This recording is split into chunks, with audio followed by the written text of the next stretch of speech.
E aí pessoas, tudo bem com vocês? Eu sou a Naka e sejam muito bem-vindos ao Horror das Minas. No começo desse mês eu abri uma enquete aqui no canal sobre o que vocês queriam de conteúdo de Halloween esse ano. E a resposta que teve mais votos foi justamente trazer um caso de Halloween em um vídeo bônus fora da nossa programação normal, que é segunda e quarta. Então por isso eu tô hoje aqui trazendo esse caso pra vocês e eu espero que vocês gostem. Então, bora logo pro vídeo.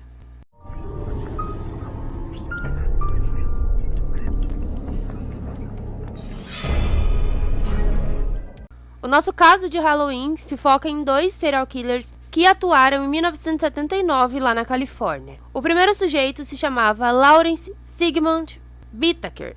Ele nasceu no dia 27 de setembro de 1940 em Pittsburgh, Pensilvânia. Quando nasceu, ele foi colocado em um orfanato e foi adotado então pelos Whittaker, que foi quem deu assim esse nome para ele. Não se tem muitas informações sobre como ele era durante a sua infância, porém é dito que aos 12 anos ele já teve seu primeiro caso criminal, quando ele foi preso, na verdade, por furto. Isso veio se repetindo, inclusive, durante a sua adolescência até a vida adulta. A família se mudava bastante devido ao trabalho do pai, e durante essa fase da adolescência, onde ele foi preso algumas vezes, eles se mudaram então para a Califórnia. Lá ele continuou sua passagem em diversas prisões da cidade, principalmente por roubo de veículos e até atropelamentos. Também por todo esse histórico, mesmo quando ele já era novo, ele foi preso definitivamente em um centro de detenção para menores, onde ele ficou até os seus 18 anos. Nessa época, devido a todas essas coisas que estavam acontecendo, ele descobriu também que os seus pais adotivos haviam deserdado ele e simplesmente fugido. A partir daí, ele não teve mais nenhuma notícia de seus pais. 8 anos depois do nascimento de Lawrence, nasceu então Roy Lewis Norris, no dia 5 de fevereiro de 1948, em Greeley, Colorado. Ele era filho de um casal que tinha a vida bem conturbada, a sua mãe era viciada em drogas, inclusive. Ele também foi mandado para adoção, mas na verdade quando ele já era adolescente, e chegou a ser adotado por diversas famílias. Porém, nunca dava certo essas famílias, inclusive, segundo ele mesmo, ele teria sido abusado sexualmente por uma delas. Essa família que ele foi abusado era uma família de hispânicos e, por conta disso, ele criou uma certa aversão por hispânicos. Além de abuso sexual também, ele era frequentemente negado de comer ou então de pelo menos ter roupas novas. Mandado de volta então para a casa dos pais aos 16 anos, ele não passava por uma fase muito boa depois de ter sido rejeitado por tantas famílias e por todos os abusos que ele teria passado. Ele decidiu então roubar o carro do seu pai e dirigiu até uma montanha onde ele tentou acabar com sua própria vida. Porém, ele sobreviveu e quando ele voltou para casa as coisas só pioraram. Com 17 anos, ele entrou para a Marinha dos Estados Unidos e foi designado inclusive para a Guerra do Vietnã. Nessa mesma época, em 1969, o Norris foi preso pela primeira vez, sendo acusado de estupro de 2 mulheres. Ainda pelos psicólogos militares, ele chegou a ser diagnosticado com transtorno de personalidade esquizoide. Ele ainda chegou a passar algum tempo mais na Marinha e foi dispensado ainda antes dos 20 anos, devido aos seus problemas psicológicos. Em 1970, ele foi preso mais uma vez, dessa vez por 5 anos, em um hospital de Atascadero, após atacar e perseguir uma aluna de uma universidade, e além disso ele teria golpeado na cabeça com uma pedra. Depois que essa menina caiu, ele ainda continuou batendo sua cabeça diversas vezes na calçada. Na época, ele foi classificado como um transtorno mental e criminoso sexual. Nessa mesma época, o Lawrence já tinha sido preso algumas vezes e tinha sido inclusive classificado como um psicopata limítrofe, ou seja, uma pessoa completamente manipuladora e incapaz de reconhecer as suas consequências. Segundo ele, tudo era fruto da falta de amor e cuidado que ele nunca teve quando ele era criança. Em 1975, o Norris então foi libertado e, segundo os médicos, ele não apresentava mais nenhum perigo para a sociedade e que estava tudo bem. Porém, 3 meses depois de solto, ele ofereceu carona para uma mulher que recusou o pedido e então ele torceu o lenço que estava em seu pescoço, a arrastou até alguns arbustos e a estuprou. A mulher sobreviveu, denunciou o crime, mas nada aconteceu. Até que tempos depois, essa mesma mulher viu Norris passando, reconheceu a sua moto e anotou a placa. Então, mais uma vez ele foi preso, dessa vez na colônia de homens da Califórnia, onde então conheceu Lawrence Whittaker. Na prisão, o Norris ensinou o Lawrence a fazer joias, e logo os dois foram se tornando cada vez mais amigos. Principalmente quando eles descobriram que eles tinham em comum os crimes, os registros de crimes sexuais. E que principalmente eles sentiam prazer em ver jovens assustadas.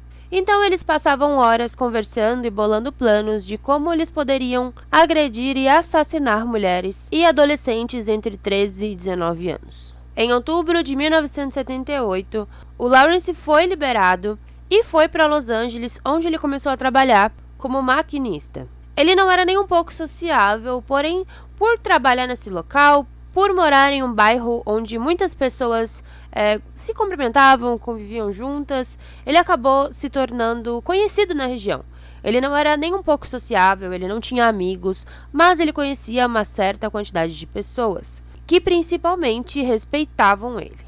Além disso, ele era famoso também entre os adolescentes da região, porque ele facilitava para que esses jovens bebessem e fumassem, já que ele morava em um motel da região. 3 meses depois, o Norris foi liberado e passou a morar com sua mãe em Redondo Beach, na Califórnia. 1 mês depois, inclusive, nesse mesmo local, ele abusou sexualmente de uma mulher. Tempos depois, o Lawrence então mandou uma carta para o seu amigo Norris, marcaram um encontro e logo trataram de tirar do papel todos os seus planos e seus projetos que fizeram dentro da cadeia. O Norris e o Lawrence eles tinham ali um dinheiro guardado e com esse dinheiro eles compraram então uma van. Era uma GMC Vandura prateada, sem janelas e com porta deslizante. Eles apelidaram essa van de Murder Mac. Então, a partir de fevereiro de 1979, a dupla começou a dar caronas para diversos andarilhos, hippies que pediam caronas no meio da rua, até como forma também de treinamento para os seus planos. Durante essas viagens, eles começaram a procurar também locais estratégicos, onde não teria movimento, onde eles poderiam cometer os seus crimes sem que ninguém soubesse. No dia 24 de junho de 1979, a Lucinda Lynn Sheffer, de 16 anos, foi para uma reunião da igreja. É bom deixar claro também que naquela época, pedir carona, andar assim sozinho em avenidas, em estradas, era uma prática bem comum, principalmente fora do Brasil. No meio do caminho, a dupla então passou com a van do lado dela e tentou atrair a Lynn, oferecendo carona e maconha. Porém, ela recusou. Eles andaram então mais um pouco, onde eles estacionaram, de forma que o Norris ficou escondido atrás do carro. Quando a Lynn então passou por eles, ele falou alguma coisa para ela e então a arrastou para dentro da van.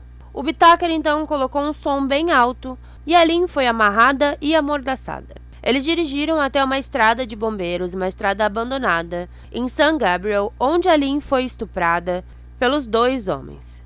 Durante todo esse período, a jovem se manteve bem controlada. Ela não gritava, ela não chorava, ela praticamente sabia tudo o que ia acontecer com ela. A única coisa que ela fez foi que ela perguntou se ela ia ser morta e pediu então para rezar, para orar antes que isso acontecesse. A dupla então teve uma certa discussão para saber se iam ou não matá-la e o Norris começou então a estrangular a Lynn. Porém, ele ficou muito perturbado com o olhar dela e ele acabou deixando ela ali e indo vomitar. Então, o Whittaker concluiu ali o estrangulamento, se encerrando com um cabide que ele torceu em volta do seu pescoço. Depois disso, o corpo da Lynn foi jogado em um desfiladeiro, com a ideia dele ser comido pelos animais e não deixar nenhum vestígio.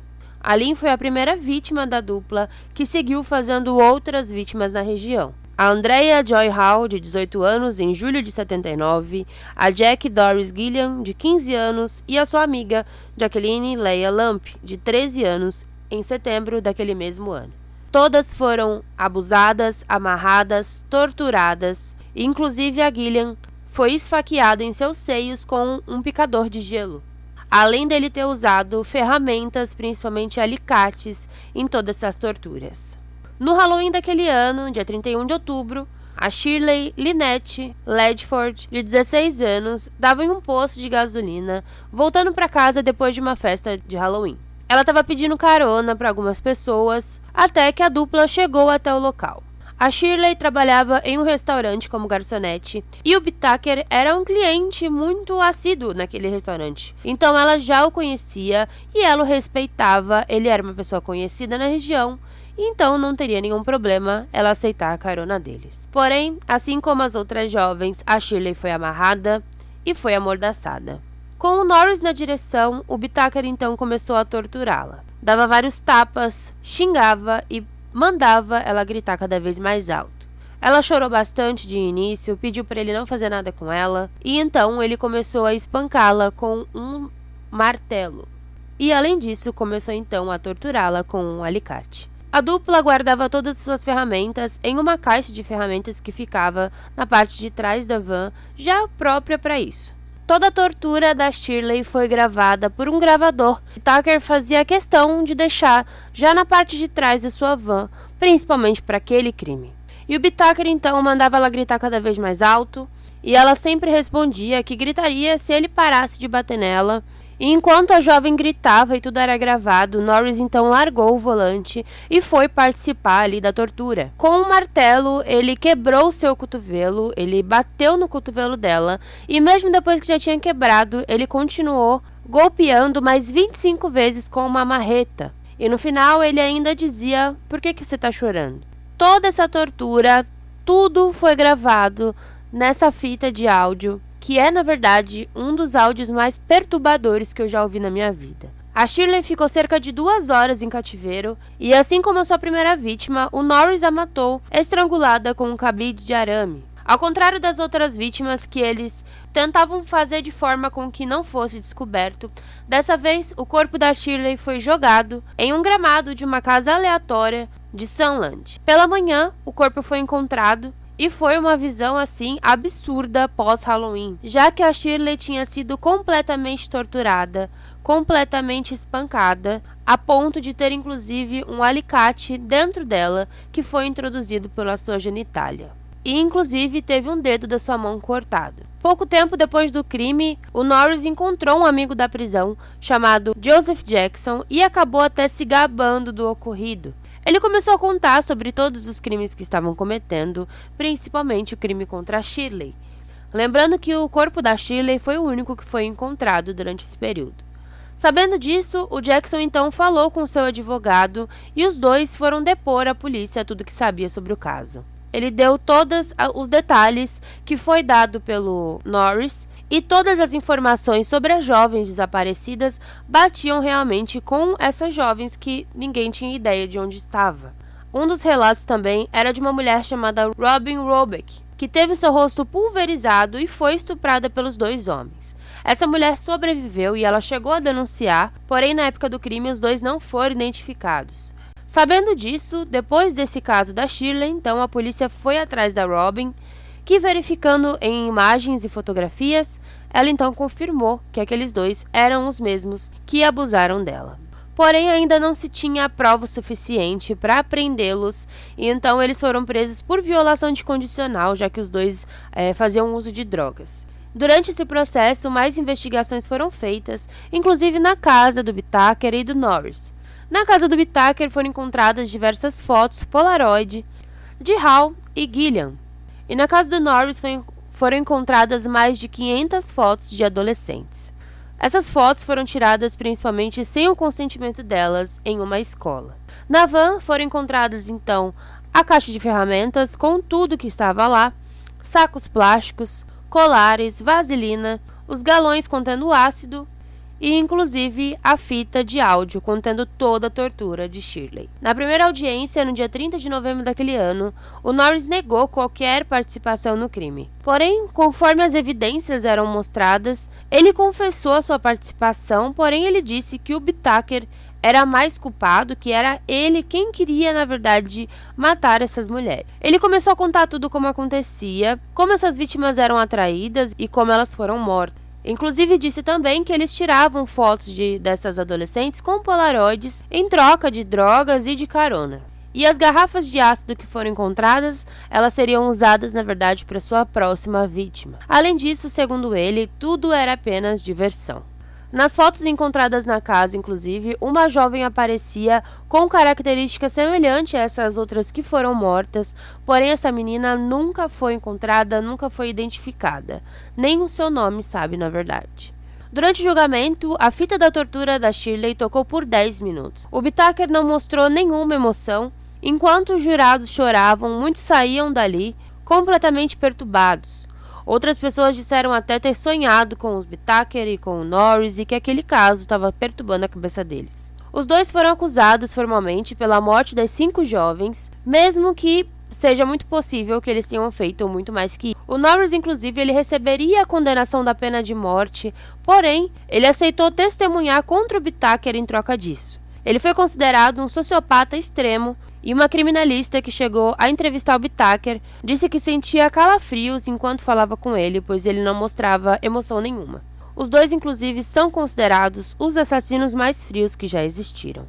O Whittaker foi considerado culpado dos 5 assassinatos, conspiração, sequestro, sodomia e porte ilegal de armas. Ele foi sentenciado à pena de morte, o que para ele não foi nenhuma surpresa. Durante o corredor da morte, ele deu algumas entrevistas, mostrando principalmente que seu único remorso era ter sido preso. Ele respondia cartas, arrumava bastante confusão com os outros presos, e mais recentemente ele começou até a mostrar um pouco mais de empatia, um pouco mais de remorso, mas não o suficiente para pedir perdão. Na verdade, ele se dizia envergonhado, mas muitas pessoas diziam que aquilo era apenas para chamar atenção. Em 2019, ele faleceu por causas naturais. O Norris, como eu disse, ele não recebeu pena de morte, mas ele seguiu sua vida preso e sempre disse que ele realmente gostava das sessões de estupro e que apenas cedia aos assassinatos por conta do Whittaker porque ele sentia medo dele. Ele chegou a ser elegível para liberdade condicional em 2009, mas ele faltou a essa audiência, então ele acabou perdendo isso e depois ele não foi mais atrás. Ele faleceu um ano depois do seu amigo, em 2020, aos 72 anos, também por causas naturais. Então é isso, gente. Espero que vocês tenham gostado desse caso. Foi aqui o nosso especial de Halloween. E o caso de segunda-feira também é um caso ocorrido no Halloween. Então, para quem não está recebendo notificação, aproveita, já tira o sininho, coloca de novo para atualizar. E quem não é inscrito, aproveita e já se inscreve aqui no canal também. Então é isso. Muito obrigada. Valeu e tchau, tchau.